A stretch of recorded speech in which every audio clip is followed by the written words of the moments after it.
Did you know you can use your Cash App balance directly with Apple Pay? Most people don't realize how simple it is, and in less than 2 minutes, you'll have it set up. First, open your Cash App and tap on the Cash Card tab.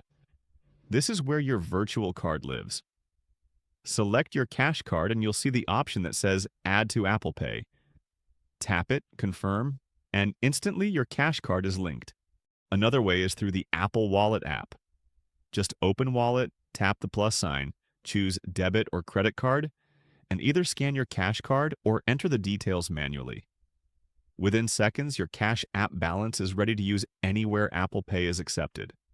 That means no more waiting for transfers, no more switching apps.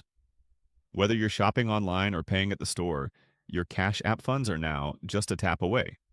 So next time you're at checkout, instead of reaching for your wallet, just use Apple Pay and spend directly from Cash App. Quick, secure, and seamless. And that's it. You've just connected Cash App to Apple Pay.